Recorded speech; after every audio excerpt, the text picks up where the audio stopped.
Buenos días, mis amados hermanos. Qué gusto el poderles saludar por este medio. Gracias a Dios ya es viernes.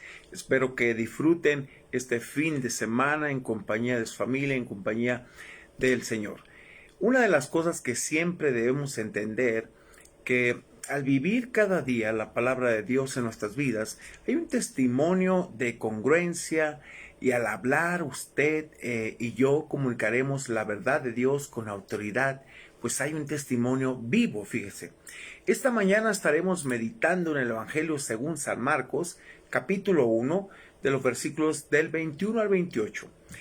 Al estar Jesús en la sinagoga enseñando, lo hacía con la autoridad que los escribas y fariseos no tenían, y que la gente en verdad cuestionaba en ese sentido, pues era más un espectáculo que una vida práctica delante de Dios y también delante de la gente.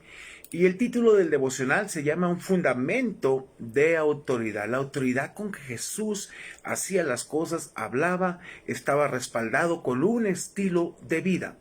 La vida cristiana, hermanos, se vive a la manera de Dios y la gente percibirá en ti cuando aplicas cada día su palabra, pues tus palabras irán acordes con tus acciones. Veamos entonces estos versículos 21 y 22, por favor. Dice: y entrando en Capernaum y los días de reposo, entrando en la sinagoga, enseñaba. Y se admiraban, dice, de su doctrina, y la razón, porque les enseñaba como quien tiene autoridad y no como los escribas, que enseñaban una falsedad, una vida que no era nada de prácticas, simplemente era solamente un show. Ahora mire, los 4 discípulos acompañaron a Jesús a la cercana ciudad de Capernaum, ubicada en la orilla del noreste del mar de Galilea. Era el pueblo natal de ellos y llegó a ser el centro de acción del ministerio de Jesús en Galilea. En el momento oportuno, en los días de reposo, los sábados, Jesús asistía al servicio regular, hermanos, de adoración en la sinagoga, lugar judío de reunión y adoración. Sin lugar a duda, tras la invitación del principal de la sinagoga, Jesús enseñaba en ese momento. Marcos frecuentemente se refirió al ministerio de enseñanza de Jesús, pero escribió muy poco acerca de lo que enseñaba. Sus oyentes se admiraban, que literalmente se asombraban, estaban fuera de sus sentidos, se abrumaban de la manera y del contenido de la enseñanza de Jesús. Jesús enseñaba con autoridad directa de Dios y tenía poder de demandar que se tomaran decisiones. Esto contrastaba marcadamente, hermanos, con los escribas, quienes habían sido instruidos en la ley escrita y su interpretación oral. Su conocimiento se derivaba de la tradición de los escribas. Fíjese, es interesante, de modo que simplemente citaban los dichos de sus predecesores, pero no los ponían en práctica en ningún momento. Pero no iban nada a lo establecido en la ley. Por eso la gente, al conocer a Jesús, comparaba la justicia de ellos y veían que no había nada real en sus vidas. Versículo 23 y 24, por favor, dice: pero había en la sinagoga de ellos un hombre con espíritu inmundo que dio voces. En el 24 nos dice, diciendo: ¿qué tienes con nosotros, Jesús de Nazareno? Has venido para destruirnos. Sé quién eres, el Santo de Dios. Mire, de pronto la presencia de Jesús y sus enseñanzas autoritativa en la sinagoga produjo una fuerte expresión de un hombre que estaba bajo el control de un espíritu inmundo. Expresión aquí semítica para referirse a un demonio. El demonio habló por medio del hombre, quien dio voces diciendo: ¿qué tienes con nosotros? Estas palabras, hermanos, traducen un fuerte modismo hebreo que expresa la incompatibilidad de fuerzas opuestas. La pregunta podría tener un énfasis más fuerte y expresarse como una declaración: has venido al mundo para destruirnos, arruinar, no aniquilar. Mire, precisamente los pronombres nosotros y nos en ambas oraciones indican que este demonio percibía el significado que la presencia de Jesús tenía para todas las fuerzas demoníacas que no soportaban, obviamente, el nombre de Jesús. Jesús era la amenaza final a su poder y actividad. El demonio, en contraste con la mayoría de la gente, reconoció el verdadero carácter e identidad de Jesús con el Santo de Dios, aquel que había recibido poder por el Espíritu Santo. De modo que el espíritu inmundo sabía cuál era el origen de la autoridad de Jesús. Versículo 25-26 dice: pero Jesús le reprendió diciendo: cállate y sal de él. Y el espíritu inmundo, sacudiéndolo con violencia y clamando a gran voz, salió de él. Mire, con unas pocas palabras, sin encantamientos o conjuros, Jesús reprendió al espíritu inmundo y ordenó al demonio que saliera del hombre. La palabra cállate traduce el fuerte término ser amordazado, silenciado en ese momento. Al someterse a la autoridad de Jesús, el espíritu inmundo hizo que el hombre poseído se convulsionara y clamando a gran voz lo dejó. Jesús no aceptó la declaración que el demonio dio en su defensa, porque de hacerlo habría puesto en peligro su tarea de confrontar y derrotar a Satanás y sus fuerzas. Su autoridad, hermanos, sobre los espíritus inmundos era evidencia de que el gobierno de Dios había llegado en Jesús. Este exorcismo inicial marcó la pauta para el conflicto que Jesús sostuvo con los demonios, elemento importante del relato de Marcos. Y veamos los últimos versículos, 27-28, por favor. Mire, dice: y todos se asombraron de tal manera que discutían entre sí diciendo: ¿qué es esto? Para ellos pensaron, hermanos, que era algo nuevo, una nueva doctrina. Pero Jesús no vino a imponer una nueva doctrina, sino un estilo de vida. No una religiosidad como los escribas y fariseos llevaban, sino una vida de autoridad, una vida consagrada, una vida llena de ejemplo y con autoridad al hablar con el ejemplo. Y dice: ¿qué nueva doctrina es esta?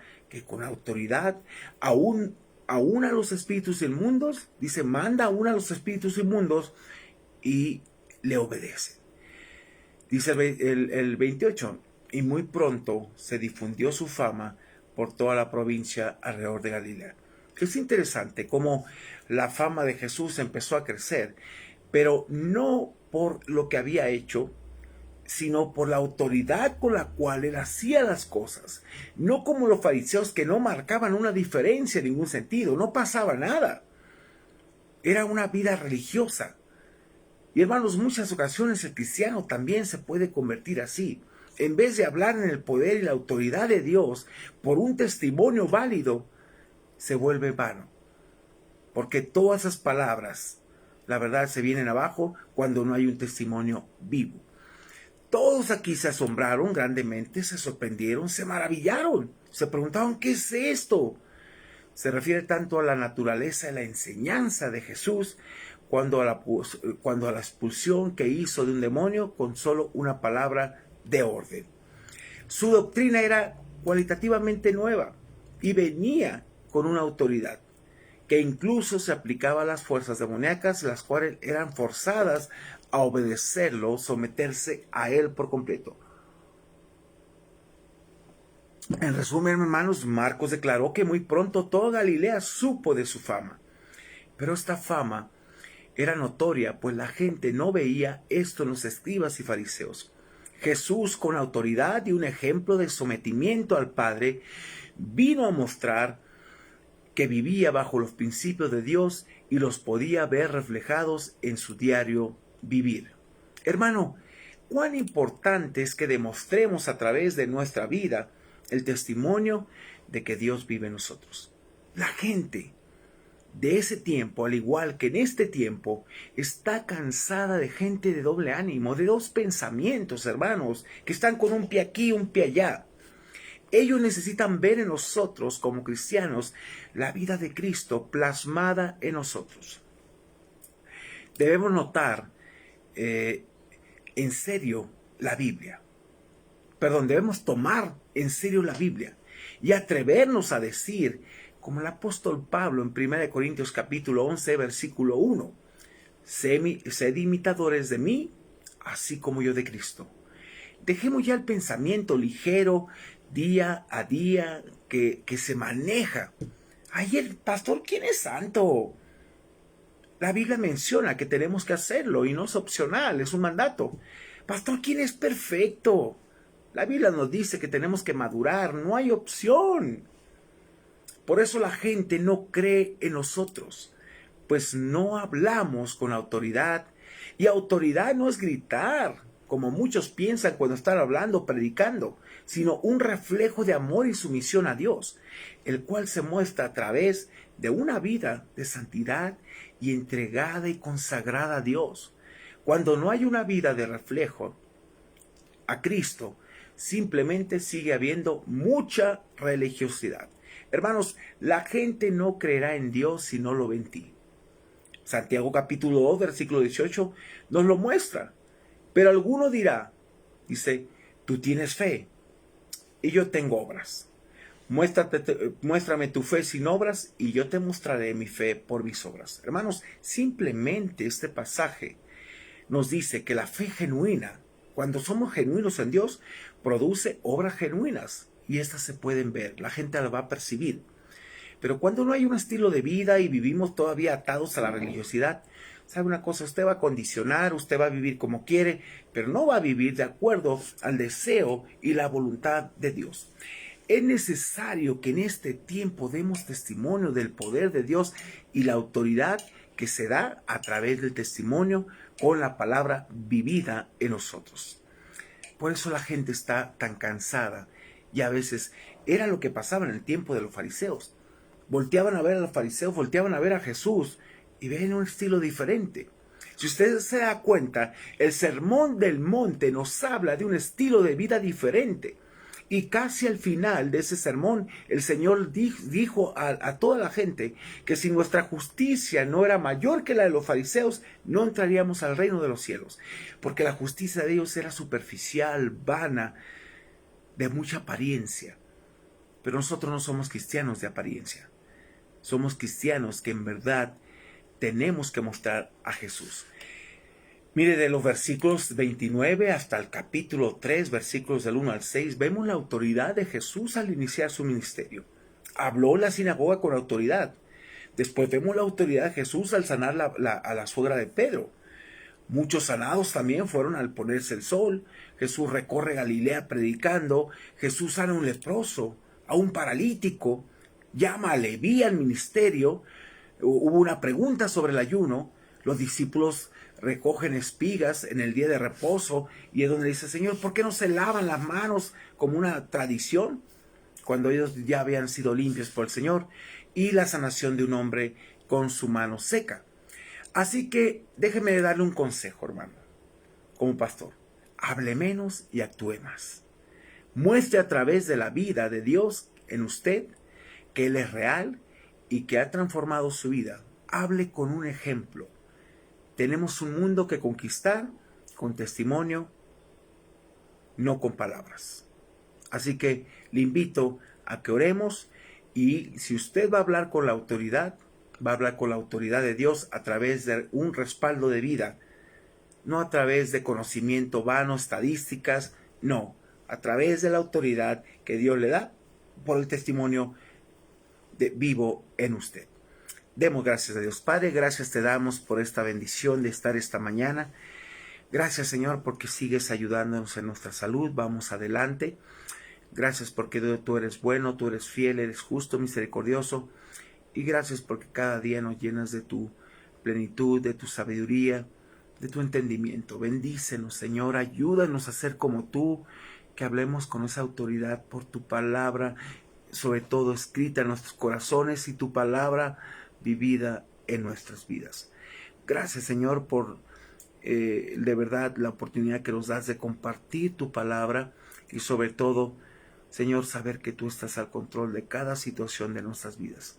Bendícenos pues, sé con nosotros, Dios, ayúdanos en todo momento, que tu Espíritu Santo nos guíe a todo conocimiento, a toda verdad y muéstranos día con día tu voluntad.